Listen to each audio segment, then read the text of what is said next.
ఈ 1 ఇయర్ పరిపాలనలో మీ సర్వే ఏం చెప్తుంది కూటమి ప్రభుత్వం మీద? డైరెక్ట్ స్ట్రైట్ క్వశ్చన్ వేసారు. ఒకటి 2 చక్రాల వెహికల్ లాంటిది. ఒక చక్రం పంచర్ అయితే మనం టక్కన ఆపి పంచర్ వేసుకుంటాం కదండి. ఆ ఎఫెక్ట్ గ్రౌండ్లో చాలా మంది ఎమ్మెల్యేల మీద కొత్తగా వచ్చిన ఎమ్మెల్యేస్కి ఒక మైనస్ పాయింట్ ఏంటంటే అండి,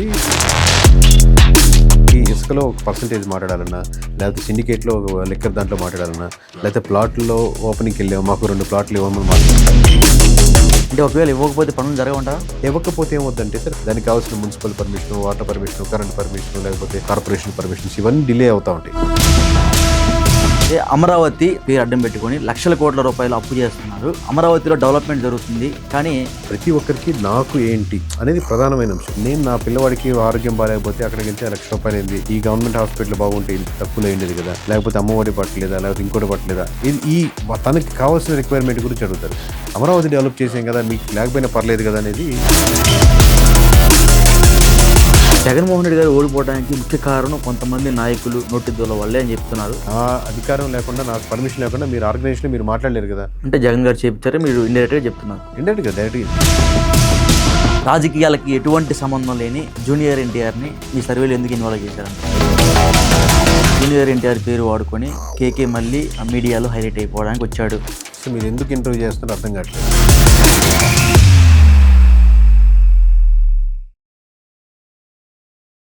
నమస్తే, నేను మీ గోపి. వెల్కమ్ టు తెలుగు రాజ్యం. ప్రస్తుతం మనతో పాటు ఉన్నారు కిరణ్ కొండేటి గారు ఉన్నారు. నాకు తెలిసి ఈ పేరు ఎవరో తెలియకపోవచ్చు. కేకే సర్వే అంటే తెలుగు 2 రాష్ట్రాలు అందరూ తెలిసిన పేరు. సో అతను మన ముందున్నారు, ఆయనతో మాట్లాడదాం. నమస్తే అండి. నమస్తే గోపి గారు. సో రైట్, ఎలా ఉన్నారు సార్? Fine sir. ఎక్కడ చూసినా సరే టాక్ ఆఫ్ ది టౌన్గా మారిపోయారు. కేకే సర్వే అనేది ఒక బ్రాండ్గా మీరు ముద్రించుకున్నారు, 2 తెలుగు రాష్ట్రాలు కావచ్చు, లేకపోతే దేశవ్యాప్తంగా కావచ్చు. ముఖ్యంగా మనం చూసుకుంటే సంవత్సరం కాలం పూర్తయిపోయినా సరే మీ సర్వే ద్వారా ఎలాంటి స్పందన వచ్చింది ఈ సంవత్సరం కాలంలో? అంటే ఏదైతే బ్రాండ్ 2017-18 మనం చేసాము, 19 ఎలక్షన్స్ ముందు చేసినప్పటికీ అప్పుడు ఒక 5% రీచ్ ఉండిందండి. 2024లో ఏదైతే చేసామో ఆ రోజు మీరు ప్రజలందరికంటే మీరు లైవ్లో చూసారు అక్కడ. అవును, మనం ప్రెస్ మీట్, ఎందుకంటే మీరు చూసిన ఒక 2-3 సెకండ్ల తర్వాత రిలీజ్ అయ్యింది కానీ లైవ్లో కానీ. సో దాన్ని బేస్ చేసుకుని ఆ క్రెడిబిలిటీని పోగొట్టుకోకూడదు. ఏదైతే మనకు ప్రజలు ఆదరించారో దాన్ని చేసుకోవచ్చు. ప్లస్ మార్కెట్లో ఉన్న హ్యూజ్ గ్యాప్ ఏంటి అని అబ్జర్వ్ చేసి ముందుకు వస్తున్నాం. ఈ 1 ఇయర్ పరిపాలనలో మీ సర్వే ఏం చెప్తుంది కూటమి ప్రభుత్వం మీద? అంటే డైరెక్ట్ స్ట్రైట్ క్వశ్చన్ వేసారు. ఒకటి పార్టీల పరంగా ఉన్న వ్యతిరేకత కాస్త తక్కువ ఉందండి. అంటే కూటమి ప్రభుత్వం పైన చంద్రబాబు నాయుడు గారి మీద కావచ్చు, పవన్ కళ్యాణ్ గారి మీద కావచ్చు, కూటమి మీద కంపారిటివ్లీ 1 ఇయర్ మీద ఇంకా హోప్స్ ఉన్నాయి. ఎందుకంటే పోలవరం కానీ, లేకపోతే ఇంకోటి ఇష్యూస్ కానీ, పథకాలు కానీ ఇంకా డిలే అవుతున్నప్పుడు, ఇక్కడ ప్రతి ఒక్క విషయంలో డిలే అవుతున్నా 1 ఇయర్ అయింది కదని. But at the same time ఇది 2 చక్రాల వెహికల్ లాంటిది. ఎమ్మెల్యేల పనితీరు మీద ఎంత ఉంటుందో గవర్నమెంట్ పైన పరిపాలించే వాళ్ళ మీద కూడా ఇంకో చక్రం లాంటిది. ఒక చక్రం పంచర్ అయితే మనం టక్కన ఆపి పంచర్ వేసుకుంటాం చూడండి. ఇప్పుడు పంచర్ అయిందని అనట్లేదు కానీ ఆ ఎఫెక్ట్ గ్రౌండ్లో చాలామంది ఎమ్మెల్యేల మీద వ్యతిరేకత బాగా. సరే, మీరు చెప్పలేకపోవచ్చు, పంచర్ అయింది ఎమ్మెల్యేల పనితీరా లేకపోతే ముఖ్యమంత్రులు లేకపోతే డిప్యూటీ సీఎం నారా లోకేష్ వాళ్ళ పనితీరు పంచర్ అయిందంటారు? నేను ఫస్ట్ నుంచి మీకు తెలుసు డేటా పరంగా మాట్లాడతా కానీ నాకు తెలిసిన చాలా విషయాల మీద, తెలియని విషయాల మీద కాదు, ఎమ్మెల్యేల మీద ఎక్కువ నెగిటివిటీ ఉంది. ఏ పార్టీకి సంబంధించిన ఎమ్మెల్యేలు అంటే? మెజారిటీ అన్ని పార్టీలు అండి. బట్ ఇప్పుడు ఒక పర్సంటేజ్ 1% అన్నప్పుడు ఆ X%లో ఆబ్వియస్గా టీడీపీది మెజారిటీ ఎమ్మెల్యేలు కాబట్టి మెజారిటీ ఎమ్మెల్యేలు టీడీపీ నుంచే ఉంటారు. టీడీపీ ఎమ్మెల్యేలు మ్యాక్సిమం నెగిటివిటీ బాగా ఎక్కువగా ఉందంటారు. అంటే జనసేన, బీజేపీ ఉన్న మీరు నెంబర్ ఆఫ్ ఎమ్మెల్యేస్ అన్నప్పుడు ఆబ్వియస్గా మెజారిటీ పర్సెంటేజ్ వాళ్ళదే కాబట్టి టీడీపీ వాళ్ళదే ఎక్కువ ఉంటుంది. ఓకే, మీరు చేసిన ఈ సర్వే ద్వారా టీడీపీకి, కూటమి ప్రభుత్వానికి గుడ్ న్యూసా బ్యాడ్ న్యూసా? గుడ్ బ్యాడ్ సంబంధం నుంచి దూరం జరిగే ఈ పారావిల్ కాన్సెప్ట్ ఏంటంటే ఇర్రెస్పెక్టివ్ ఆఫ్ మీకు ఏం సంబంధం లేదు, మీరే paravil.com రేపు పొద్దున జూన్ 12, 11:27 ప్రమాణ స్వీకారం జరిగింది. కరెక్ట్గా ఆ క్షణానికి 1 ఇయర్ కంప్లీట్ అవుద్ది. సో 11:27 కరెక్ట్గా మన paravil.comలో లేదా యాప్లో కానీ 175 నియోజకవర్గాలటువంటి రిపోర్ట్లు సంపూర్ణంగా ఏదైతే నియోజకవర్గాన్ని సెంట్రిక్గా పెట్టుకొని సరౌండింగ్గా అన్ని విషయాలను 37 అంశాలని మనం 100 పేజీల డాక్యుమెంట్ని ఇన్ డీటెయిల్గా సెక్షన్స్ వాజ్గా డివైడ్ చేసి ఆ సైట్లో పొందుపరచడం జరుగుతుంది. సో దీంట్లో ప్లస్ మైనస్ కాదు, ఉన్నది ఉన్నట్టుగా ఎలా ఉంది అనేది ఫేర్గా ఒక స్కానింగ్ సెంటర్కి వెళ్ళారు సార్ మీరు గోపి గారు. సో ఇన్ డీటెయిల్గా మేము స్కాన్ చేస్తుంది కానీ ఇర్రెస్పెక్ట్ ఆఫ్ మీ ప్రాంతము, ప్లేసు, మీ కలరు, హిందుత్వం, ముస్లిం ఈ బేస్ని బట్టి మీరు స్కాన్ చేయదుగా. సో పాజిటివ్ నెగిటివ్ కాదు, మీకు ఏంటి మీలో ఉన్నటువంటి లోటుపాట్లు ఏంటి, ప్లస్లు ఏంటి, మైనస్ ఏంటి అలా చూపిస్తుంది. కానీ వాళ్ళు ప్లస్ అనుకుంటారా మైనస్ అనుకుంటారా వాళ్ళు తీసుకునే దాన్ని బట్టి. 44 మంది ఎమ్మెల్యేల మీద చాలా అంటే చాలా నెగిటివిటీ పెరిగిపోయింది. అని మీరు చెప్పడం జరిగింది. ఎందుకు ఆ నెగిటివిటీ 44 పెరిగింది? ఏంటంటే రాంగ్ కన్వే అయినట్టుంది. ఫస్ట్ టైం గెలిచిన వాళ్ళు 88 మంది ఉన్నారు. 88లో 44, 175లో 44 కాదు. ఓకే, 88 మందిలో 44 మంది. ఓకే, 44 మందిలో చాలా అంటే చాలా నెగిటివిటీ పెరిగిందని మీ సర్వే చెప్పింది. ఆ సర్వే అసలు ఎందుకు అంత నెగిటివిటీ పెరిగింది? ఒకటి, అక్రమాలు చేస్తున్నారని నెగిటివిటీ పెరిగిందా, లేకపోతే ప్రజల దగ్గర అందుబాటులో లేకుండా ఉన్నారని నెగిటివిటీ పెరిగిందా, లేకపోతే ప్రభుత్వం మీదే పైన కూటమి నేతల మీదే నెగిటివిటీ పెరిగిందంట? సో మీరు ఎందుకు ఇంటర్వ్యూ చేస్తున్నారో అర్థం కావట్లేదు. ఎందుకంటే ఆన్సర్లన్నీ మీరే చెప్తున్నారు. అడుగుతున్నా సార్. అడగట్లేదు, ఆన్సర్లన్నీ మీ దగ్గర ఉన్న నా చేత చెప్పిస్తున్నారు. ఎందుకంటే మీరు ఎక్స్పీరియన్స్ కాబట్టి. అట్లాగేం లేదు, మీరు లేదు ఆబ్వియస్లీ పీసీ మీడియాకి కొన్ని విషయాలు మీరు తెలిసినా చెప్పరు, మా చేత చెప్పించాలని చూస్తారు మామూలుగా. మీకు ఆల్రెడీ మాకంటే ఎక్కువ సోర్సు, ఎక్కువ ఇన్ఫర్మేషన్, ఎక్కువ నాలెడ్జ్ ఉంటుంది కంపారిటివ్లీ. బట్ మేమేంటంటే దాన్నే ఒక ఆర్గనైజ్డ్ వేలో, నెంబర్స్ వేలో ప్రజెంట్ చేస్తాం. కొత్తగా వచ్చిన ఎమ్మెల్యేస్కి ఒక మైనస్ పాయింట్ ఏంటంటే అండి, ఆల్రెడీ ఎక్స్పీరియన్స్ వాళ్ళకి ఎలా ఆర్గనైజ్ చేసుకోవాలో plus or minus, positive negative వాళ్ళకి ఒక ఐడియా ఉంటుంది. చంద్రబాబు నాయుడు గారిని ఎప్పుడు కలవాలి, ఎలా కలవాలి, పవన్ కళ్యాణ్ గారిని ఎప్పుడు కలవాలి, ఎలా కలవాలి, వాళ్ళ చేత ఆ మినిస్టర్ చేత అలా పని చేయించుకోవాలి. ఎవ్రీడే సెక్రటరీకి వెళ్ళి మన పనులు చేయించుకొని ప్రతి ఒక్క మినిస్టర్ని కలిసి అన్నా మాకు ఇది కావాలి, అన్నా మాకు ఇది కావాలని చెప్పి ఎలా చేయించుకోవాలని ఒక ఆర్గనైజ్డ్ సెక్షన్స్ ఉంటుంది. అలా మిస్ అవుద్ది. వీళ్ళు ఫస్ట్ టైం వచ్చారు కాబట్టి ఆల్రెడీ ఒక ప్రతి ఊర్లో ఎప్పటి నుంచో పార్టీకి సంబంధించినటువంటి వర్క్ చేసినటువంటి వాళ్ళు ఒక సెక్షన్స్గా ఉంటారు. వీళ్ళతో ఎలక్షన్స్ టైంలో వచ్చి టక్కన ఎమ్మెల్యే అయిపోయారు, కానీ ఆ ర్యాపో ఈజీగా ఉండదు. ఇప్పుడు మన నలుగురు గ్రూప్గా ఉన్నాం, కొత్తగా జాయిన్ అయ్యాడు, మన నలుగురు మన ఆఫీస్లో వచ్చినా కానీ టక్కని మూవ్ అవ్వలేడు. మనం లంచ్కి ఒక టైం అనుకుంటాం, వెళ్ళేది వచ్చేది ఒక టైం అనుకుంటాం, నేను స్టార్ట్ అయ్యాను, నేను డ్రాప్ చేయాలి, ఇవన్నీ ఒక అండర్స్టాండింగ్తో ఉంటాం. కొత్తగా వచ్చిన వాళ్ళు same cadre, same salary, same అయినా మన గ్రూప్లోకి సింక్ అవ్వరు. సో కొత్తగా వచ్చిన వాళ్ళకి ఏంటంటే ఈ కమిటీల్లో కూడా, గ్రూపుల్లో కూడా ఇమీడియట్గా మూవ్ అవ్వాలి. కేవలం ఎమ్మెల్యేని రెస్పెక్ట్ వస్తూ ఉంటుంది, కానీ ఓవరాల్గా ఆ గ్రూప్లోకి మిస్ అవుతూ ఉంటారు. ఎట్ ది సేమ్ టైం ఇది బ్యూరోక్రసీ, అంటే కలెక్టర్ గారి చేత ఎలా పని చేయించుకోవాలి, ఎవరిని అడ్మినిస్ట్రేషన్లో ఎంఆర్ఓని ఎప్పుడు మనం కలవాలి, ఇప్పుడు ఎమ్మెల్యేలకు పని చేయించుకోవడం చేత కావట్లేదు అంటారు. అది అందరికీ ఉంటుంది. ఇది ఒక 30-40%. ఇది ఓవరాల్ ఎక్స్పీరియన్స్ 1 ఇయర్లోనో 1.5 ఇయర్లో తెలిసిపోతుంది. బట్ కిందకు వచ్చేసరికి ఇసుకలో ఒక పర్సంటేజ్ మాట్లాడాలన్నా, లేకపోతే సిండికేట్లో లెక్కర్ దాంట్లో మాట్లాడాలన్నా, లేకపోతే ప్లాట్లో ఓపెనింగ్కి వెళ్ళాము మాకు 2 ప్లాట్లు ఇవ్వమని అడుగుతున్నారంట ఎమ్మెల్యేలు. అడుగుతున్నారు, అందరూ అడుగుతారు, ఎక్కువ మంది అడుగుతారు, అది వేరే విషయం. అడుగుతున్నారంట. బట్ అడిగే రీతి కూడా, అడిగే తీరు కూడా ఒకటి ఉంటుంది. అంటే బహిర్గతంగా మీరు కట్నం అడిగేదానికి, మీరేమి ఇస్తారని అడిగేదానికి చాలా తేడా ఉంది.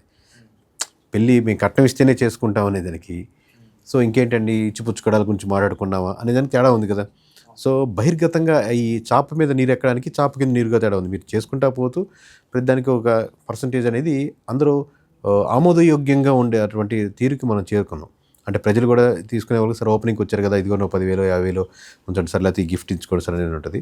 నేను ఓపెనింగ్కి వస్తాను ఖచ్చితంగా, కాకపోతే ఆ 2 ప్లాట్లు ఖచ్చితంగా ఇది మనకే ఉండాలి. అంటే ఒకవేళ ఇవ్వకపోతే పనులు జరగవంట. ఇవ్వకపోతే ఏమవుద్దంటే సార్, ప్రాక్టికల్ రీజన్, ఇప్పుడు 4 ఎకరాలు సార్ దగ్గర మీ దగ్గర తీసుకొని నేను ప్లాట్లుగా వేసుకుంటా ఉంటాను.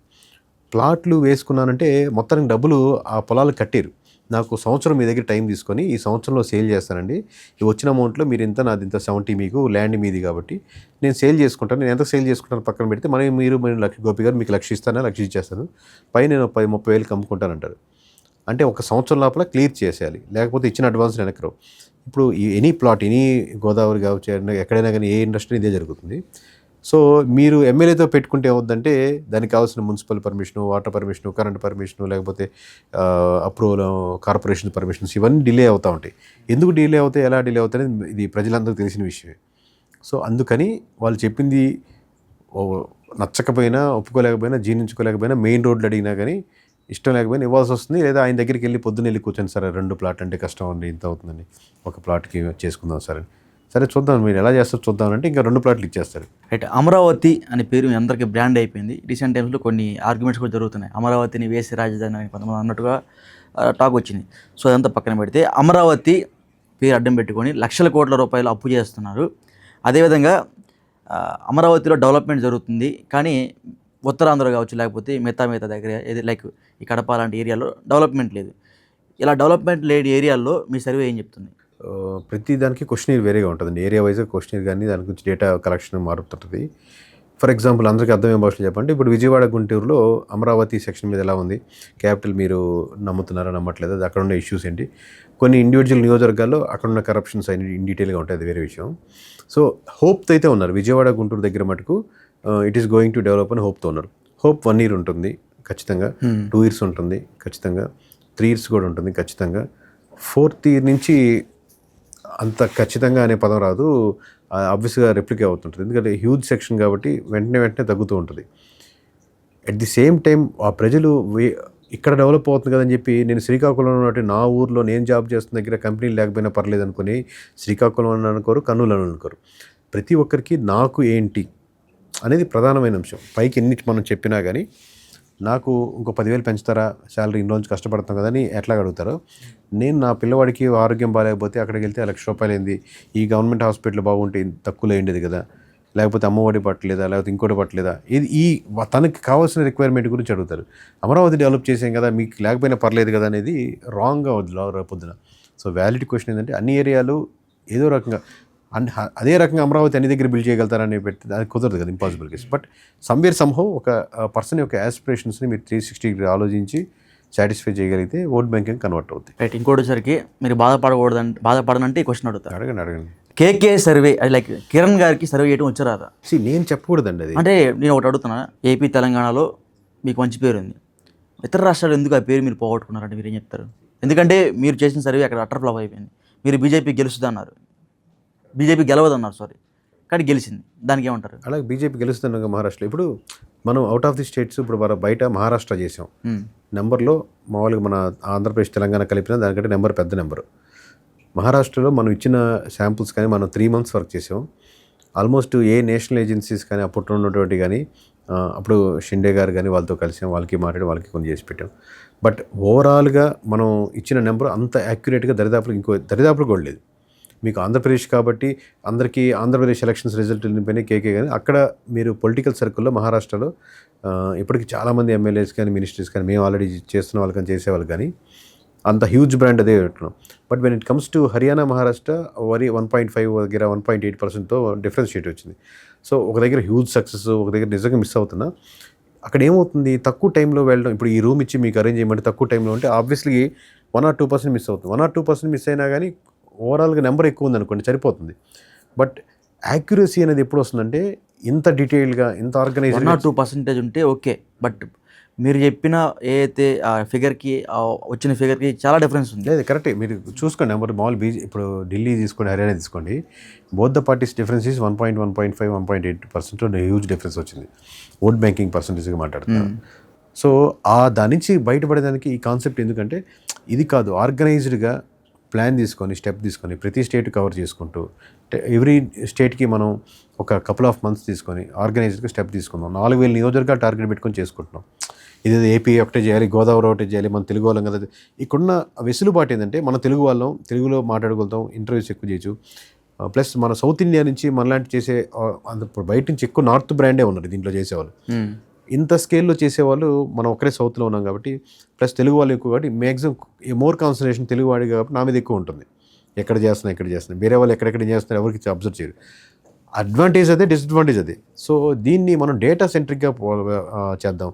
నేను S&P అని ఒక కంపెనీ ఉంది, టాప్ కంపెనీ, థామ్సన్ రాయిటర్స్ అని ఒక కంపెనీ ఉంది. ఈవెన్ డేటా సెంట్రిక్గా ఉంది, వీటిలో వర్క్ చేసి వచ్చాను. KPMG అని, మెకన్జీ అని, ఈ ఒక hundreds of years నుంచి ఉన్నాయన్నమాట. డేటా సెంట్రిక్గా ఉన్నప్పుడు అడ్వాంటేజ్ ఏంటంటే డేటా మాట్లాడద్దు కానీ మీ ఎమోషన్స్ ఉండవు. సో ఈ డేటా సెంట్రిక్గా పవర్ఫుల్ సెక్షన్కి వెళ్దాం, ఈ గ్యాప్ మనం ఫిల్ చేద్దామని దాని నుంచి ఎవాల్వ్ అయింది కాన్సెప్ట్ పారావీల్ అనేది. మీ సర్వే వైఎస్ఆర్సీపీ వాళ్ళని చాలా సంతోషపరిచింది. ఇప్పుడు మొన్న ఇచ్చిన సర్వే 1 year పాలన మీద చాలా సంతోషపడింది. ఎందుకంటే ఒకటి ఎందుకంటే 44 ఎమ్మెల్యేలు అసంతృప్తిగా ఉన్నారు ఏదో చెప్పారు. సో మీ సర్వే అనేది వైసీపీ వాళ్ళకి చాలా హ్యాపీనెస్ ఇచ్చింది. ఈ హ్యాపీనెస్ వెనక ఏదైనా కుట్ర దాగు 2024లో ఈ హ్యాపీనెస్ వెనక ఏదైనా కుట్ర దాగు చెప్తాను. అదే 2024లో మీరు 2024 లైవ్కి వచ్చారు, మొత్తం చూశారు. తర్వాత రిజల్ట్ కూడా అంతా మీరు మీ ఫ్రెండ్స్తో కూడా నేను అక్కడ ఉన్నాను, కేకేతో మాట్లాడిందంతా విన్నానని చెప్పి ఇప్పుడు మాట్లాడుతున్నాం. అప్పుడు ఎవరికి హ్యాపీనెస్ ఇచ్చింది? 21 out of 21 అని చెప్పినప్పుడు ఎవరికి హ్యాపీనెస్ ఇచ్చింది? కూటమి నేతలకి. 2019 వైసీపీ నేతలు. అంటే ఇప్పుడు నేనేమంటున్నానంటే ఈ 1 year పాలన మీద నేను అడుగుతున్నాను అంతే. ఎందుకంటే మీ వెనక ఒక పార్టీ ఉండి ఫండింగ్ చేస్తూ ఈ సర్వేలు చేపిస్తుంది అని ఒక టాక్, దానికి మీరేమంటారు? అసలు నేనేమన్నా సార్, ఎందుకంటే ఇప్పుడు లాంగ్ రన్ ఇప్పుడు దాటేసి చాలా సంవత్సరాలు వచ్చేసినాం, మన పని మనం చేసుకుంటున్నాం. ఇప్పుడు అందులో నేను 100 ఇంటర్వ్యూస్ వచ్చాను. ఇప్పుడు ఒక ఇంటర్వ్యూ నేను మోసం చేయొచ్చు, ఆఫ్ ది కెమెరా కానీ ఆన్ ది కెమెరా కానీ మేము మీ ముందు మంచివాడికి నటించి అయ్యో అదే లేదు 2 ఇంటర్వ్యూలు చేయొచ్చు. కనీసం నాకు 1000 ఇంటర్వ్యూస్ ఇచ్చుంటారు కనీసం ఈ 7-8 ఏళ్ళలో. 1000 ఇంటర్వ్యూల్లో కనీసం నాతో వ్యక్తిగతంగా కలిసింది ఒక 10,000 మంది మామూలుగా ఎవరో ఒకరు వచ్చిన వాళ్ళు ఆఫీస్కి వచ్చిన వాళ్ళు. ఇంతమంది నేను జెన్యున్ చెప్పి మనం మోసం చేయలేం కదా. సో నేను చెప్పడం కదా, మన ప్రయాణం చెప్పాలి. ఇప్పుడు మీరు ఫెయిల్యూర్స్ గురించి అడిగారు, నేను ఫెయిల్యూర్స్ గురించి ఓపికగా సమాధానం చెప్పాను. సక్సెస్ గురించి చెప్పారు, నేను సక్సెస్ గురించి చెప్పినప్పుడు నేను పొంగిపోలేదు, లేదా ఫెయిల్యూర్స్ గురించి మీరు అడిగినప్పుడు కృంగిపోలేదు. మీరు అడిగిన ప్రశ్నకి ఇప్పటి నుంచి కాదు, డే 1 2017-18 నుంచి మొదలుపెట్టినప్పటి నుంచి ఎవరు ఏ ప్రశ్న అడిగినా నేను ఓపికగా సమాధానం చెప్పుకుంటాను. మీరు ఆఫీస్కి వచ్చారు, ఇప్పుడు అందరు వర్క్ చూశారు, ఎంత చూస్తున్నారు అనేది. సో ఇది మనం వర్క్ మాట్లాడాలి, కానీ దాని గురించి నా గురించి నేను మాట్లాడకూడదు. రిజల్ట్స్ మాట్లాడాలి, వర్క్ మాట్లాడాలి. ఇది నేను స్ట్రాంగ్గా బిలీవ్ చేస్తాను. మీరేనా అంతే. రేపు పొద్దున ఎవరో మీరు సరిగ్గా ఇంటర్వ్యూ చేయట్లేదు కనుక మీరు అవసరం లేదు. మీరు బెటర్మెంట్ ఏమన్నా చేయాలని సలహా రైట్గా వచ్చింది అనుకోండి, తీసుకుంటాం. ఈ వైఎస్ఆర్సీపీ గురించి చెప్పండి. ఎందుకంటే మీరు వైఎస్ఆర్సీపీకి చాలా పాజిటివ్గా ఈ సర్వే అయితే ఉంది, దీని వెనక మళ్ళీ ఏమన్నా కుట్ర దాగి ఉందా అని అడుగుతున్నారు. దానికి ఏమంటారు? దానికే చెప్తాను, నేను దానికి కమెంట్ చేయలేనంటే. ఇప్పుడు ఎవరికి ఇప్పుడు ఈ రోజుకి నేను 7-8 ఇంటర్వ్యూలు ఇచ్చాను. ఇంటర్వ్యూలు ఇచ్చి ఇప్పుడు ఫర్ సపోజ్ నేను ఒక 9 ఇంటర్వ్యూలు ఇచ్చాను, 4 ఛానల్స్ ఇచ్చాను. ఒక్కొక్క ఛానల్లో మీ వెనకాల లోకేష్ దాగున్నాడు, దీనికి ఏమంటారు అన్నారు. ఒక ఛానల్లో మీ వెనకాల పవన్ కళ్యాణ్ గారు ఉన్నారంటారు, దానికి ఏముందంటారు. వైఎస్ఆర్సీపీ వెనకాల ఉన్నది మీ వెనకాల ఏమంటారు. ఇలా చెప్పుకుంటూ పోతుంటే లేదండి లేదండి లేదండి లేదండి, నేను ఇప్పటిదాకా ఎవరికి లేదని ఉందని కూడా చెప్పట్లేదు. అది మన పని, మన వర్క్ చేసుకునే విధానం బట్టి వాళ్ళు రీచ్ అవ్వాలి. కానీ మీరు మీ క్రెడిబిలిటీని మీరే చెప్పుకోవడం కాదు, అది రిజల్ట్ చెప్పాలి. మీరు బిర్యానీ తిన్న తర్వాత మీకు తెలుస్తుంది చాలా బాగుందిరా, నెక్స్ట్ టైం బిర్యానీ అక్కడే ఆర్డర్ ఇవ్వాలని. వాడు సూపర్ బిర్యానీ, అద్భుతం బిర్యానీ, వాడు 100 చెప్పుకుంటాడు, ఇలాంటిది ఎక్కడ లేదని. నేను అలా చెప్పడం ఎందుకు? మీరు రిజల్ట్ మాట్లాడదు, మీరు చూడండి, రిపోర్ట్స్ చూడండి. నేషనల్ వైడ్గా ఏ బ్రాండ్ ఎవరు చేయనంత చేస్తుంది. ఎందుకంటే ఒకసారి మోసం చేయొచ్చు. ఫర్ సపోజ్ పారావీల్ కదా, మన బ్రాండ్ ఉంది కదా, ఏపీలో ఎక్కువ సేల్స్ అవుతాయని ఒకసారి చేయొచ్చు. రెండోసారి కావాలి కదా, సబ్స్క్రిప్షన్ వాడి కదా, వాడు ప్రతి 4 నెలలకి ఇక్కడ చూసుకోవాలని అనుకుంటాం కదా. ఒక్కసారి ఏదో ఒకటి చెప్పి రేటు 10 రూపాయలకే బిర్యానీ మిగతా అమ్మిచ్చేయచ్చు. మీరు నెక్స్ట్ టైం ఆర్డర్ ఇవ్వాలి, నెక్స్ట్ టైం రిపోర్ట్ కొనాలంటే ఎలా ఉంటుంది? ఆబ్వియస్లీ రిపోర్ట్ బాగుండాలి కదా. వ్యక్తుల మీద, పార్టీల మీద కాన్సన్ట్రేషన్ కూడా నియోజకవర్గం ఏం కోరుకుంటుంది, అక్కడ సమస్యలు ఏమున్నాయి, అక్కడ ఎమ్మెల్యే ఏం ప్రామిస్ చేశారు, అక్కడ ఎమ్మెల్యే అవైలబిలిటీ ఉంది, అక్కడ ఎమ్మెల్యే కరప్షన్స్ ఏం చేస్తున్నారు, ఈ మండలంలో ఈ విలేజ్లో మున్సిపాలిటీ ఇష్యూస్ ఏమున్నాయా, లేకపోతే ఇంకేం అడ్రస్ చేస్తే సాల్వ్ అవుతాయి, ఏ క్యాస్ట్ వాళ్ళు ఎలా కన్వర్ట్ అవుతున్నారు. ఈ విధంగా 360 డిగ్రీలు రెట్రోస్పెక్టివ్ చేసి ఒక నియోజకవర్గాన్ని పట్టుబట్టి దాదాపు 850 మంది ఫీల్డ్లో పనిచేస్తే, ఇక్కడ మీరు ఆఫీస్లో చూస్తున్న కనీసం 50 మంది ఇక్కడ దాని డేటా అనలైజ్ చేయడానికి తయారు చేస్తుంటే, ఇప్పటికీ అప్లికేషన్ మీద మేము వర్క్ చేసుకుంటా ఉంటే, ఇంత చేసుకునేదాన్ని లాంగ్ రన్ మీద నేషనల్ వైడ్గా 4000 నియోజకవర్గాలు ఒక 2-3 సంవత్సరాలు గోపి గారు టార్గెట్ చేస్తామని చెప్తున్నాను. కానీ అది ఒక వ్యక్తిలో చేస్తే అసలు అంత దూరం ఉండదు, లాంగ్ రన్ ఉండదు. ఇంకోటి సార్, సూపర్ 6 కూటమి ప్రభుత్వం అధికారంలో రాకముందు సూపర్ 6 అమలు చేస్తాం వచ్చిన సంవత్సరం అని చెప్పారు, ఇంతవాటికి అమలు చేయలేదు. సో మీ సర్వేలో, మీరు చేసిన సర్వేలో ఈ సూపర్ 6 మీద ఏమన్నా వచ్చిందా నెగిటివిటీ? సూపర్ 6 వర్సెస్ నవరత్నాలని, ఏ పాయింట్ అయితే బాగుంటుందని, దానికి ఇప్పుడు ఒక్కొక్క స్కీమ్కి ఒక్కొక్క ఎమోషనల్ కనెక్షన్ ఉంటుందండి. ఇప్పుడు మనం పిల్లలు ఎడ్యుకేషన్ చదువుతున్నారు, వాళ్ళకి కావాల్సిన అమౌంట్ రాలేదనుకోండి, దానికి ఉన్న నెగిటివిటీ ఎక్కువ ఉంటుంది. బస్ ఫ్రీ అన్నారు, దానికి రాలేదనుకోండి, కంపేరిటివ్ నెగిటివ్ తక్కువ ఉంటుంది. అంటే దానికోసమే వాళ్ళు వెయిట్ చేయట్లేదు కాబట్టి, మీ పని మీరు వెళ్తున్నారు కాబట్టి, దీనికోసం వెయిట్ చేస్తున్నప్పుడు పని ఎక్కువ ఉంటుంది. అలాగే పోలవరంలో ముంపు గ్రామాలు ఉన్నాయి, ఎప్పుడెప్పుడు అకౌంట్లో డబ్బులు పడతాయి, ఈ ఇల్లు ఖాళీ చేయాలి, రూల్ ఖాళీ చేయాలి, రేపు పొద్దున ముంపు గ్రామాలు ఉంటే అక్కడి నుంచి ఖాళీ చేయాల్సి వస్తుంది అనుకోండి, దాని నెగిటివిటీ పెరుగుతూ ఉంటుంది. ఎమ్మెల్యే అనుకోండి, ఎమ్మెల్యే అవైలబిలిటీ మీద ఎక్కువ నెగిటివిటీ ఉంది అనుకోండి, దాని మీద మీ ఇంపాక్ట్ ఆఫ్ ఓట్ బ్యాంకింగ్ ఎక్కువ ఉంటుంది. ఒక్కొక్క అంశం మీద ఆబ్వియస్గా ప్రతి ఒక్కటి క్షుణ్ణంగా చేసాం. ఆంధ్రప్రదేశ్లో సంక్షేమ పథకాలకి అలవాటు పడిన ప్రజలు ఇప్పుడు డెవలప్మెంట్ని కోరుకుంటున్నారంటారా? ప్రజలు డే 1 నుంచి డెవలప్మెంట్ కోరుకుంటారండి. మీరు ఇస్తే తీసుకుంటారు, కానీ ఇది వద్దనరు. మీరు ఏమి ఇస్తారు? ఇప్పుడు మీరందరూ మన హైదరాబాద్లో ఉన్నటువంటి మీడియా పర్సన్స్ అందరికీ, ప్రతి ఒక్కరికి మన రేవంత్ రెడ్డి గారి గవర్నమెంట్ ఎవ్రీ మంత్ 10,000 వేస్తాం. ఎందుకంటే మీడియా అనేది మీరే మెయిన్ లేదు కాబట్టి, ఎంతమంది మీడియా ప్రజలు వద్దంటారు 10,000ని? తీసుకుంటారు కదా అని చెప్పి దాన్ని బట్టి మీకు ట్యాక్సులు పెంచుతున్నాము లేకపోతే ఇంకోటి పెంచుతున్నాం అంటే యాక్సెప్ట్ చేస్తారా? చేయరు కదా. ఉద్యోగాలు అందరికీ పోతాయంటే ఒప్పుకోరు కదా, లేదా డిఎస్సీ ఇవ్వమంటే ఒప్పుకోరు కదా. సో ఆబ్వియస్లీ ఇస్తే తీసుకునే పథకాలు కొన్ని ఉంటాయి, కావాల్సిన పథకాలు కొన్ని ఉంటాయి. బస్సు ఫ్రీ ఇస్తే తీసుకునే పథకం, కావాలనుకునే పథకం కాకపోవచ్చు. అమ్మఒడి కోరుకునే పథకం, లేదా పెన్షన్ బాగా కోరుకునే పథకం. ఇలా ఒక్కొక్క దానికి డిగ్రీస్ ఉంటాయి. అంటే మీకు అర్థమయ్యే భాషలో కావాలంటే దానికి ఎమోషనల్ కనెక్షన్ ఎంత ఉంటుంది అనేది ఉంటుంది. మనం ప్రొఫైలింగ్ చేస్తాం, ఒక్కొక్క పథకానికి కావచ్చు, ఒక్కొక్క వ్యక్తికి కావచ్చు, ఒక్కొక్క శాంపుల్కి కావచ్చు. ఆ ప్రొఫైల్కి వెయిటేజ్ ఇస్తుంటాం. ఆ వెయిటేజ్ని బట్టి డ్యామేజ్ కంట్రోల్ ఎలా ఉంటుంది, లేదా ఎక్కువ డ్యామేజ్ ఎలా ఉంటుంది అనుకుంటాం. ఆబ్వియస్గా నవరత్నాలకి ఎంత వెయిటేజ్ ఉంటుంది ఒక్కొక్క పథకానికి, సూపర్ 6కి ఒక్కొక్క వెయిటేజ్ క్యాలిక్యులేట్ చేసుకుంటాం. ఆబ్వియస్గా ఇవన్నీ పథకాల మీద ఎక్కువ నెగిటివిటీ ఉంటుంది. సచివాలయ వ్యవస్థ బాగుందంటారా? ఇప్పుడు వచ్చిన వ్యవస్థ బాగుందంటారా? ఇప్పుడు సచివాలయం కాన్సెప్ట్ ఉందండి, ఇప్పుడు తీసేయలేదు. సచివాలయం స్టిల్ కంటిన్యూ అవుతుంది. బట్ సచివాలయం కాన్సెప్ట్కి 66% మంది సపోర్ట్ చేశారు. అప్పుడు ఇది ఇంకా కంటిన్యూ చేయాలి కదా, లాంగ్ టర్మ్గా చేస్తారు. చేయాలని ప్రజలు కోరుకుంటారు, చేస్తారా లేదని వాళ్ళ డిసిషన్. అండ్ ఇంకోటిసరికి రాజకీయాలకి ఎటువంటి సంబంధం లేని జూనియర్ ఎన్టీఆర్ని మీ సర్వేలో ఎందుకు ఇన్వాల్వ్ చేశారంటారు? కూటమి తరపున ఎవరు లీడర్ చేస్తే బాగుంటుంది చంద్రబాబు గారు తర్వాత అన్నప్పుడు ఇమీడియట్గా పాకెట్ వచ్చేది ఆబ్వియస్గా ప్రజల్లో డిస్కషన్ కాబట్టి లోకేష్ గారు వస్తారు. లోకేష్ గారా లేదా కూటమి నుంచి పవన్ కళ్యాణ్ కూడా పవర్ఫుల్ లీడర్ కాబట్టి పవన్ కళ్యాణ్ గారు కూటమి నుంచి, నాట్ ఫ్రమ్ టీడీపీ. అలాగే పురంధేశ్వర గారు కూడా ఇంక్లూడ్ చేయాలి, బీజేపీ హెడ్గా ఉన్నారు కాబట్టి బీజేపీగా. అలాగే మన దగ్గర సౌత్ పాలిటిక్స్లో సహజంగా భర్త తర్వాత భార్య లీడ్ చేయడం లేదా ఎమోషనల్ కనెక్షన్ టక్కంట మీకు ఎమ్మెల్యేల దగ్గర కూడా చాలా దగ్గర చూస్తుంటారు కాబట్టి సో భువనేశ్వర్ గారిని ఇంక్లూడ్ చేసాం. అలాగే అదే ఫ్యామిలీ నుంచి అంటే ఫస్ట్లో లేదు బట్ 1% వస్తుంది అన్నప్పుడు జూనియర్ ఎన్టీఆర్ కూడా ఇంక్లూడ్ చేసాం. అదే ఫ్యామిలీ నుంచి వచ్చి దీంట్లో 2 సెక్షన్స్ ఉంటాయండి. మామూలుగా కోర్గా రామారావు గారి తరపున లేకపోతే మనకు హరికృష్ణ గారి తరపున, తర్వాత దాన్ని 4x 10x తీసుకెళ్ళినటువంటి జూనియర్ ఎన్టీఆర్ గారి తరపున సపోర్ట్ చేసే వాళ్ళు ఉంటారు. అది 1%, 2%, 3% అని డిస్కస్ చేద్దాం. ఓవరాల్ తెలుస్తుంది కానంటే దాంట్లో టీడీపీ నుంచి అరౌండ్ 7% వచ్చారండి. బట్ అన్ని పార్టీల నుంచి యావరేజ్ తీసుకుంటే 11% వరకు జూనియర్ ఎన్టీఆర్కి సపోర్ట్ చేశారు. ఇంకా రాజకీయాల్లో ఇన్వాల్వ్మెంట్ లేకపోయినా సరే ఆయనకి అంత సపోర్ట్. అది గ్రేటే కదా. ఇప్పుడు 2009 తర్వాత ఎక్కడ పొలిటికల్గా అఫిలియేషన్ కానీ పార్టీలో మాట్లాడడం కానీ నేను టీడీపీతోనే ఉంటాను, ఎప్పుడు టీడీపీ ఈ కట్టె కాలే వరకు టీడీపీతోనే ఉంటానని సంథింగ్ ఒక ప్రెస్ మీట్ చెప్పారు. బట్ స్టిల్ ఇక్కడ కమెంట్స్ కానీ ప్రచారాలకు వెళ్ళడం కానీ ఎప్పుడు జరిగింది లేదు. బట్ స్టిల్ ఒక 11% ఆన్ యావరేజ్, 11% అంటే ఇంక్లూడింగ్ వైఎస్ఆర్సీపీ ఓటర్లతో పాటు including TDP including on average 11% still they are believing that he can be the lead, he can lead కూటమి అని. ఒకవేళ ఆయనకి మీరు అన్నట్టుగానే జరిగింది అనుకో, అసలు ఆయనకి ఏం అర్హతలు? నేను అనలేదంటున్నాను అధ్యక్ష పదవి చేపడతారని.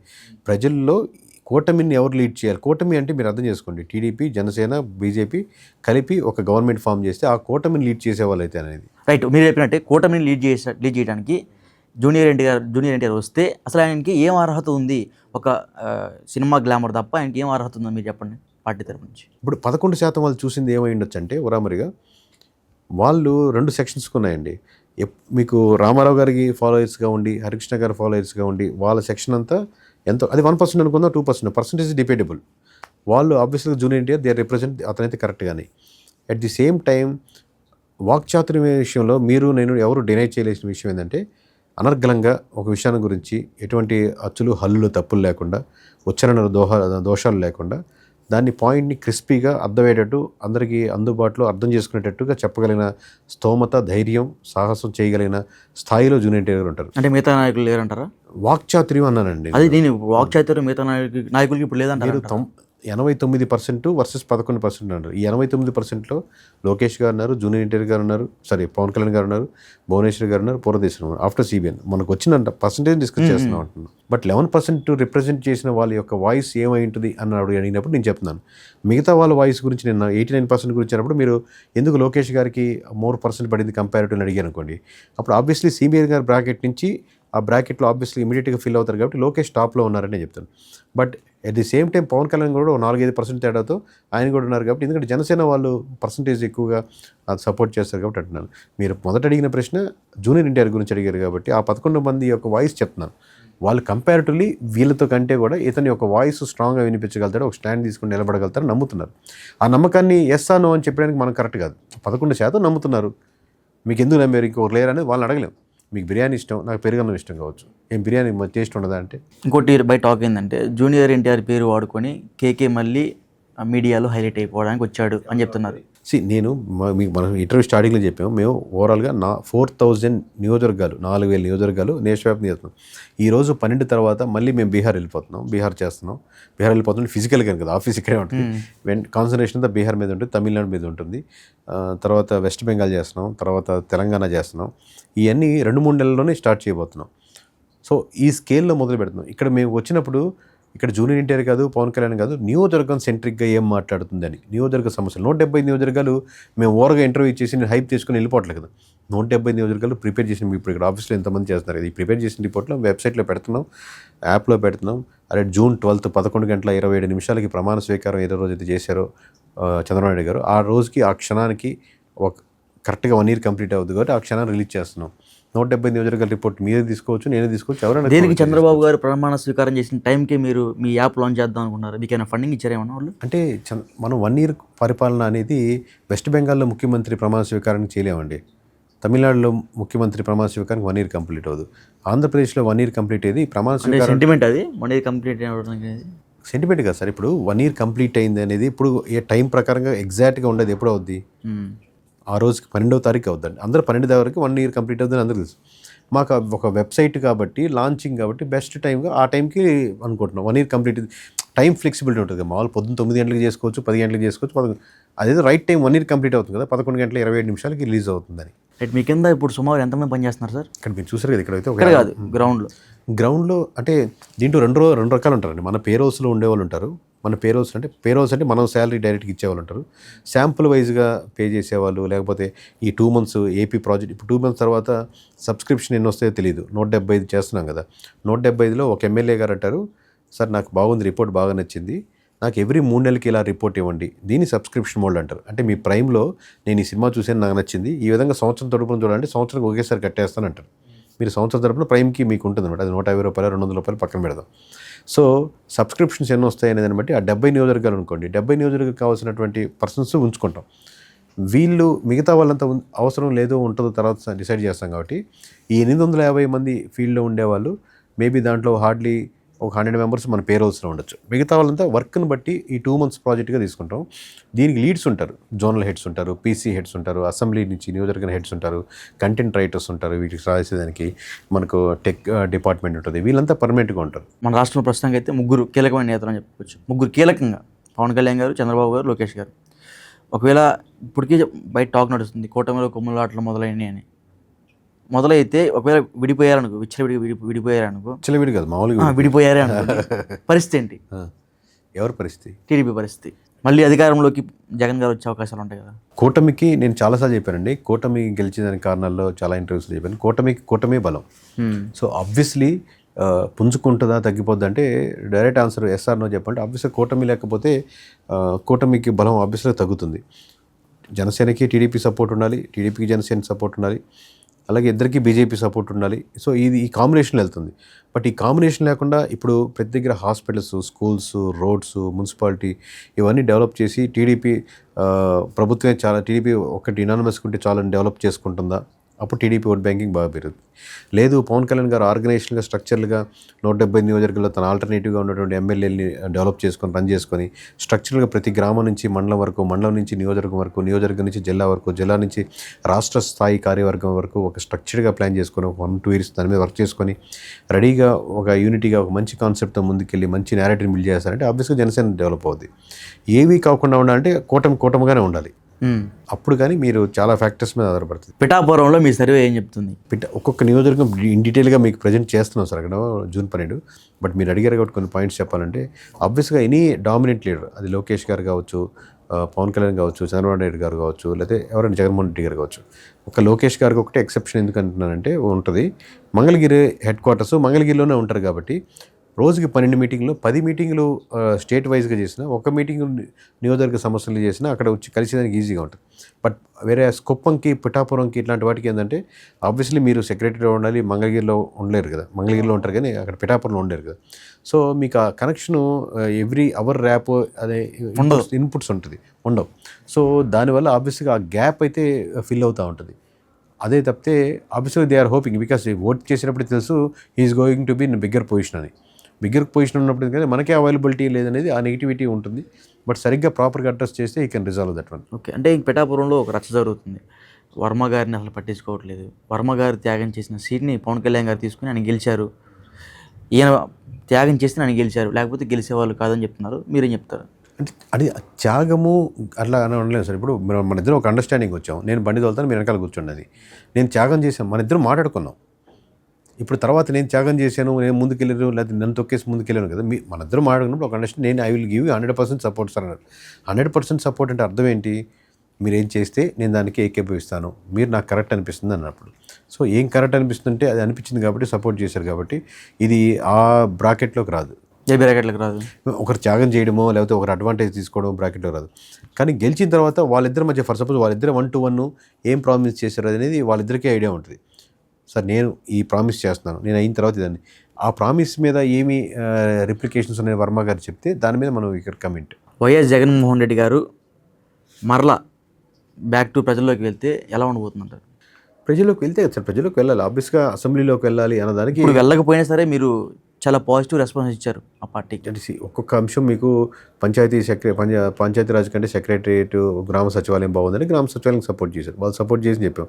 అలాగే చంద్రబాబు మీద వ్యతిరేకత అంటే వ్యతిరేకత లేదు, చాలా వరకు పాజిటివ్ ఉందని చెప్పాం. పిఠాపురం అడిగినప్పుడు పిఠాపురం మీకు చెప్తున్నాను. ఒక అంశం కొన్నిసార్లు పాజిటివ్ అనిపించవచ్చు, అదే జూనియర్ ఎన్టీఆర్ కింద ఇన్వాల్వ్ చేశారు. జూనియర్ ఎన్టీఆర్ వైఎస్ఆర్సీపీ అయితే కాదు కదా. సో ఒక అంశం పాజిటివ్గా ఉండొచ్చు, ఒక అంశం నెగిటివ్గా ఉండొచ్చు. మనం ఉన్నది ఏంటంటే ఇక్కడ వ్యవస్థ పారావీలో కంపెనీ ఎన్ని కానీ డేటా మాట్లాడుతుంది. ఆ డేటా ఎక్కడ మాట్లాడుతుందంటే పారావీల్ కాన్సెప్ట్లో మాట్లాడుతుంది. Okay, right. జగన్మోహన్ రెడ్డి గారు మీరు చెప్పినట్టే ఆయన అతి ఘోరంగా, అతి కిరాతకంగా ఓడిపోయారు. ఎవరు ఎక్స్పెక్ట్ చేయాల, మీరు ఎక్స్పెక్ట్ చేశారు 11 to 13, 14 సీట్లు వస్తే అంతకుమించి ఎక్కువ కూడా రావని మీరే చెప్పారు. అంత ఎక్స్పెక్టేషన్స్ మీకు ఎట్లా వచ్చినాయి? అంటే అంత బ్యాక్గ్రౌండ్లు అంత పాడైపోయింది వ్యవస్థ, ఇప్పుడు అట్లానే జరుగుతుంటారా? అంటే సార్ ఇప్పుడు ఒక్క రోజులో మొత్తం కొలాప్స్ అవుదండి. ఇప్పుడు మనకు కొలాప్స్ అది కనపడేది ఒక రోజులో ఉంటుంది. మీకు చివరికి లాస్ట్లో ఎలక్షన్ రిజల్ట్ రోజు కనపడుతుంది. రిజల్ట్ ముందు రోజు ఎలక్షన్స్ రోజే కొలాప్స్ అవుతుంది కదా. దానికి కంటిన్యూస్గా ఒక స్టెప్స్గా రకరకాల సంఘటనలు జరుగుతుంటే ప్రజలు అబ్జర్వ్ చేస్తూ ఉంటారు. కొన్ని కమ్యూనిటీస్ లాస్ట్కి వచ్చరికి బాగా బరస్ట్ అయిపోవచ్చు, లేదా కొన్ని ఉద్యోగస్తులు లాస్ట్కి వచ్చరికి బరస్ట్ అవ్వచ్చు. కానీ ఆ బరస్ట్ అయ్యే సెక్షను ఒకరోజు జరగదు. అందుకే every year is more valuable. మనకు ఉండేది 5 రోజులే అనుకుంటే ఒక రోజు వాల్యుబుల్, అలా 5 సంవత్సరాలు అనుకుంటే 1 సంవత్సరం వాల్యుబుల్, అలాగే ఎమ్మెల్యేల పనితీరు వాల్యుబుల్. సో ఒక రోజులో కొలాప్స్ అవ్వదు, ఒక రోజులో రీబిల్డ్ అవ్వదు. మీరు ఎప్పుడైనా లీడర్గా నిలబడాలి అంటే, లేకపోతే మళ్ళీ రివైవ్ అవ్వాలంటే, మీకు ఎటువంటి ఆసరా లేకుండా, మీకు ఎటువంటి ఉద్యోగం లేకుండా మీరు ఇబ్బంది పడుతున్నప్పుడు, అంటే అపోజిషన్లో ఉన్నప్పుడు, అప్పుడు మీరు ఎలా నిలబడతారనేది ప్రజలు అబ్జర్వ్ చేస్తుంటారు. ఆల్రెడీ జగన్మోహన్ రెడ్డి గారు నెంబర్ 1 అదే స్టేజ్కి వచ్చింది అపోజిషన్ లీడర్గా ఉన్నప్పుడు. ఆల్రెడీ లోకేష్ గారు ఇంతకుముందు ఎన్నో కమెంట్లు ఎదుర్కొనేవాళ్ళు. ఇప్పుడు అపోజిషన్లో వర్క్ చేసినప్పుడే రివైవ్ ఇప్పుడు ఆ కమెంట్లు దూరం జరిగారు. ఎనీ లీడర్ చూడండి, మీరు అపోజిషన్లో ఉన్నప్పుడే ఎలా నిలబడతారనే దాని మీద అతని లీడర్షిప్ క్వాలిటీస్ బయటపడతాయి. వైఎస్ఆర్సీపీ కార్యకర్తల్లో, నాయకుల్లో ఒకటే భావన ఇప్పటికి కూడా మెదులుతూనే ఉంది. వాళ్ళు ఇంకా జీర్ణించుకోలేకపోతున్నారు. మా పార్టీ ఓడిపోయింది, మా నాయకుడు కూడా ప్రజల్లో ఓడిపోయారని ఆ పార్టీ నేతలు కూడా జీర్ణించుకోలేకపోతున్నారు. దీని వెనక ట్యాంపరింగ్ జరిగింది, ఈవీఎం ట్యాంపరింగ్ జరిగిందని ఇప్పటికి కూడా వాదోపవాదాలు మనం వింటూనే ఉన్నాం. దానికి ఏమంటారు? ఈవెన్ ట్యాంపరింగ్ అనేది కాదండి నా ఉద్దేశంలో. ఇప్పుడు ఒక దగ్గర, 2 దగ్గరలో, 3 దగ్గరలో కాదు కదా. ఇప్పుడు 175 నియోజకవర్గాల్లో ప్రజలు ఒకరితో డిస్కస్ చేసినప్పుడు ఫస్ట్లో క్లారిఫికేషన్ మీరు కొంతమంది డౌట్స్ ఉండొచ్చు. బట్ అందరితో మాట్లాడినప్పుడు వాళ్ళకి కూడా ఇప్పుడు ఎవరికి చెప్పాల్సిన అవసరం లేదు. ఇప్పుడు ఎందుకంటే ప్రతిరోజు 100 మందితో మాట్లాడుతారు. ఈ ఫ్యామిలీ పోయినసారి టీడీపీకి వేసింది, ఈ ఫ్యామిలీ వైఎస్ఆర్సీపీకి వేసింది అనేది ఒక వితిన్ ఎలక్షన్స్ జరిగిన ఒక నెల రోజులకే వాళ్ళకి ఒక అండర్స్టాండింగ్ వచ్చేస్తుంది. ఎవరెవరు ఎంత మన ఊర్లోనే ఎంత వ్యక్తిగతంగా ఉందంటే నియోజకవర్గం ఎంత ఉంటుంది, నియోజకవర్గంలో ఉంటే రాష్ట్రంలో ఎంత ఉంటుందని. సో అది ఊరిని ఇప్పుడు మీడియాలో మళ్ళీ అప్పుడు పాతది జరుగుతుండొచ్చు, కానీ ఓవరాల్గా ఆ క్లారిటీ నుంచి బయటపడిపోయి ఉంటారు ప్రజలు. జగన్మోహన్ రెడ్డి గారు ఓడిపోవడానికి ముఖ్య కారణం కొంతమంది నాయకులు నోటి దూల వల్లే అని చెప్తున్నారు. నిజమేనంటారు అది? ఎప్పుడు కూడా మీరు నా దగ్గర ఎక్కడో జరుగుతుంది అనుకోండి, ఆ ఇద్దరు వల్ల కొలాప్స్ అయింది అనలేము. దానికి రెస్పాన్సిబిలిటీ యాజ్ ఎ కంపెనీ ఓనర్గా, యాజ్ ఎ కంపెనీ హెడ్గా నేనే తీసుకోవాలి. వాళ్ళిద్దరి వల్ల రిపోర్ట్ సరిగ్గా రాలేదు, ఇక్కడ ఏంటంటే అప్లికేషన్ డెవలప్ కావట్లేదని వాళ్ళ మీద తోయకూడదు. అది జరిపించేటట్టు చేసేటట్టు బాధ్యత కూడా నాది. అది ఏమైనా మిస్ అయితే దాని బాధ్యత కూడా నేనే తీసుకోవాలి. ఎప్పుడైనా కానీ leader is the more responsible. అంటే మీరు ఎవరో సరిగ్గా మాట్లాడలేదు, ఎవరో వాగారు అంటున్నారు. మరి ఫస్ట్ ఒకసారి కంటే మీకు తెలియకుండా మీడియాలో మాట్లాడేది, గోపి గారు ఎందుకు అలా మాట్లాడారు నేను పిలిచి అడగాలి కదా. కంటిన్యూస్గా నా అధికారం లేకుండా, నా పర్మిషన్ లేకుండా మీరు ఆర్గనైజేషన్లో మీరు మాట్లాడలేరు కదా. సో మీ హెడ్గానే ఇప్పుడు మీ head have to take the responsible. మీరు సరైన క్వశ్చన్ అడుగుతున్నారా, అడగట్లేదా, అడిగితే మిమ్మల్ని మంచిగా చేస్తున్నారు, బాగా చేస్తారు గోపి గారు అని అనడం, చేయకపోయినా ఆయన రెస్పాన్సిబిలిటీ తీసుకొని మిమ్మల్ని మందలించడం. రెండిటికి హోల్ అండ్ సోల్ రెస్పాన్సిబిలిటీ ఎమ్మెల్యేలు కాదు. Have to take the leadership as himself as a responsibility. అంటే జగన్ గారు చెప్తారు, మీరు ఇండైరెక్ట్గా చెప్తున్నారు. రెస్పాన్సిబిలిటీ ఆయన ఇండైరెక్ట్గా ఉంది దాంట్లో. మామూలుగా లీడర్షిప్ తీసుకోవాలి రెస్పాన్సిబిలిటీ అంటున్నారు. డైరెక్ట్గానే అతను అట్లా చెప్పి మాట్లాడిస్తారు కాబట్టి వీళ్ళు మాట్లాడిచ్చారా లేదా అది అనట్లేదు. ఎక్కడైనా ఎనీ మిస్టేక్ మాట్లాడడమే కాదు, ఎక్కడైనా మిస్టేక్ లైన్ తప్పుతున్నప్పుడు దాన్ని సరైన దారిలో పెట్టడం. ఎందుకంటే పార్టీ అధ్యక్షుడు మాత్రమే కాదు, చీఫ్ మినిస్టర్ కూడా. సో 2 బాధ్యతలు సమానంగా నిర్వర్తించాల్సి వస్తుంది. జగన్మోహన్ రెడ్డి గారు ఈసారి పాదయాత్ర చేస్తే ఏమన్నా ఇంకా పుంజుకునే అవకాశం ఉంటుందంటారా? సార్ మామూలుగా జగన్ 2.0 అంటే అది ఒక సెక్షన్ కదండి, ఒక పాదయాత్ర లేకపోతే ఇంకోటి కాదు. మీరు ఏ మిస్టేక్స్ చేశారో కొన్ని ఉంటాయి. ఆబ్వియస్గా 100 మీరు యాక్సెప్ట్ చేయకపోవచ్చు, 10 యాక్సెప్ట్ చేయగలిగిన ఉంటాయి, కరెక్టే అండి. మళ్ళీ రేట్లో రివైవ్ చేసుకుంటామని యాక్సెప్ట్ చేయడం. మీరు మీ కోటరీ కానీ లేకపోతే మీరు అన్నట్టు ఇందాక సరిగ్గా మాట్లాడకపోవడం కానీ ఇట్లాంటివి ఉంటే దాన్ని కరెక్ట్ చేయడం, మళ్ళీ పాజిటివ్ ఇమేజ్ తీసుకోవడం, మళ్ళీ అసెంబ్లీకి తీసుకురావడం, మాట్లాడడం, ఎక్కడ ఇష్యూ ఉంటే అక్కడ అడ్రస్ చేస్తున్నాడు. దాదాపుగా మీకు 360 రోజులు ఉంటాయి ఒక సంవత్సరంలో. ఆ విధంగా మీకు కనీసం 300 రోజులు మీరు అడ్రస్ చేస్తూ ప్రతి ఇష్యూని మీకు ఆన్సర్ చేస్తూ సమాధానం చేస్తూ ఎవరికి ఏ ఇష్యూ వచ్చినా జగన్ నిలబడే కాన్ఫిడెన్స్ ఇవ్వడం. 4 మీ స్ట్రక్చర్ రీబిల్డ్ చేసుకోవడం. అది పంచాయతీ లెవెల్ నుంచి మండల లెవెల్ ఇంకా జిల్లా లెవెల్ వరకు ప్రతి ఒక్కరు కమిటీలు కానీ ఆర్గనైజేషన్లు కానీ రైట్ పర్సన్ చేత చేయించుకొని కరెక్ట్గా ఉంది అనుకుంటే అలాంటి వాళ్ళకి సీట్స్ ఇవ్వడం. ఇవన్నీ చేసుకుంటే జగన్ 2.0 అవుతుంది. కూటమిలో ఏమన్నా కొట్లాటలు మొదలైతే పవన్ కళ్యాణ్ వర్సెస్ నారా లోకేష్కి ఏమన్నా పెద్ద వార్ జరగబోతుందా అని ఒక టాక్ బయట నడుస్తుంది. దానికి ఏమంటారు? అంటే అదేం లేదు సార్, మామూలుగా ఇప్పుడు హైయర్ లెవెల్లో ఉన్నటువంటి సఖ్యత గ్రౌండ్ లెవెల్లో లేరు, పంచాయతీ లెవెల్లో కానీ మండల లెవెల్లో కానీ. ఎందుకంటే 2 భిన్న భావజాలం ఉన్న కార్యకర్తలు కలిసి పనిచేసుకోవాలి. ఇప్పుడు నేను ఒక పార్టీ, మీరు ఒక పార్టీ, వాళ్ళిద్దరు కలిసారు అని చెప్పి నిన్నటి మొన్నటి వరకు ఎదురుబెదురుగా మనం మాట్లాడుకోలేదు, మనం కూర్చొని మాట్లాడుకోరు. అలా మాట్లాడుకొని at the same time vote banking convert అయింది, అంతవరకు హ్యాపీ. బట్ జరిగిపోయిన తర్వాత కూడా మన ఇద్దరం కలిసి పనిచేయాలంటే, ఎందుకంటే మీరు టువార్డ్స్ టీడీపీ దానికోసం చేస్తారు, నేను టువార్డ్స్ జనసేన చేస్తున్నారు, లేదా ఇంకో టువార్డ్స్ బీజేపీ చేస్తున్నారు కూడా. మన ముగ్గురు కలిపి చేయాలంటే కామన్ గోల్ ఉండాలంటే ప్యారల్గా ఇంకొక స్ట్రక్చర్ ఉండాలి. మన ఇద్దరు ముగ్గురు మధ్య ఏమైనా డిఫరెన్స్ ఉంటే సాల్వ్ చేయడానికి. ప్రతి కంపెనీలో హెచ్ఆర్ డిపార్ట్మెంట్ ఉంటుంది. మీకు నాకేమైనా ఇష్యూ ఉంటే వాళ్ళకి చెప్తారు, అది కాదు మిమ్మల్ని తగ్గిస్తే నన్ను తగ్గిస్తే ఇద్దరు కలిసి పని చేసుకొని చెప్తారు ఎవరైనా. అలాంటి డిపార్ట్మెంట్ లోపించింది, అది మెయిన్ ఎఫెక్ట్ చూపిస్తుంది. ఓకే, ఫైనల్గా ఈ సంవత్సరం మొదటి సంవత్సరం కంప్లీట్ అయ్యేలోపు మీరు చేసిన సర్వే సేమ్ ఇలాగనే ఈ 4 years కంటిన్యూ అవుతూ ఉంటే నెక్స్ట్ వచ్చే ఎలక్షన్లో ఎవరు గెలవబోతున్నారు అంటారు? అది ఎలక్షన్స్ ముందు వరకు చెప్పలేము. అదే ఇదే సేమ్ కంటిన్యూ అయితే అది చెప్పలేదు సార్ ఎలక్షన్స్ ముందు వరకు. ఎందుకంటే ఆ కాన్సెప్ట్ నుంచే బయటకు వచ్చి ఎవరు ఈ మిడిల్ లేరు, ఎవరు గోపి గారు కేకేని అడగాల్సిన అవసరం లేదు, కేకే గోపికి చెప్పాల్సిన అవసరం లేకుండా ఒక నేషనల్ వైడ్గా ఉన్నటువంటి డేటా సెంట్రిక్గా ముందుకెళ్తున్నాం. ఒక సింపుల్ ఏమన్నా ప్రజలకు చెప్పడానికి సింగిల్ మాటలు అంటే ఇదే కంటిన్యూ అయితే లాస్ట్ వరకు ఎట్లా ఉండబోతుంది? మీరు చెప్పింది నాకు అర్థమైంది, బట్ ప్రజలకు అర్థం కావాలి కదా అట్లా. అంటే ఇప్పుడు ఇదేంటంటే స్కానింగ్ సెంటర్లో ఒక హాస్పిటల్కి వెళ్ళి స్కాన్ చేసుకొని ఒక ఇష్యూస్ చూపిస్తారు. ఆ స్కానింగ్ సెంటర్లో ఉన్న ఇష్యూస్ బాగు చేసుకుంటే ముందుకెళ్తాం, బాగు చేయకపోతే ఇబ్బంది పడతాం. అంటే ఖచ్చితంగా ఇబ్బంది పడతారంటారు. Obviously. Thank you so much sir. ఇంకా మీరు చాలా ముందుకెళ్ళాలని మనస్ఫూర్తిగా కోరుకుంటున్నాను. మీ ప్యారావీల్ ఏదైతే యాప్ కానీ లేకపోతే వెబ్సైట్ కానీ ఇంకా ప్రజల్లోకి చాలా వెళ్ళాలని మనస్ఫూర్తిగా కోరుకుంటున్నాను. Thank you sir. Thank you Gopi గారు. హలో, తెలుగు రాజ్యం ఛానల్ చూస్తున్నారా? సామాజిక రాజకీయ జీవన చిత్రణే తెలుగు రాజ్యం. అతిశయోక్తులు అసత్యాలు ఉండవు. రాజకీయ కోణం కాదు, ప్రజా కోణమే కొలబద్ద. తెలుగు రాజ్యం వీక్షణ మీ ఉత్తమ అభిరుచికి నిదర్శనం.